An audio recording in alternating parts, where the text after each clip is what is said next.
I personally don't understand the robo-advisor model at all. I mean, I get it, but in its current form, to me, it's just like,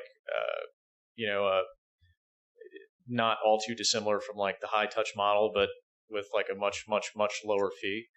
But the whole premise of charging a client to diversify their assets where the underlying assets are just held in an ETF, even at a 25 basis point fee, is still an unnecessary fee. So, I mean, I think ultimately, if I'm, a robo advisor where, I'm trying to grow assets, like I've got to bring something to the table that differentiates me from Vanguard, which is not going to be charging a fee on top of Vanguard fees.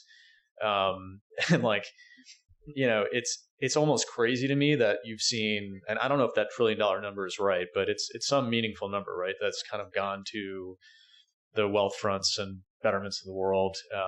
And also I think Schwab is probably could be the biggest robo-advisor right now.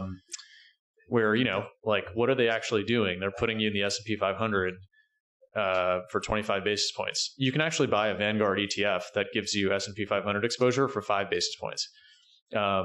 So then you layer on some marketing about rebalancing your portfolio every quarter or something like that. And, but is that actually worth that extra fee? Like, I would argue not. So, ultimately, I mean, look, asset managers have to justify their fees through performance.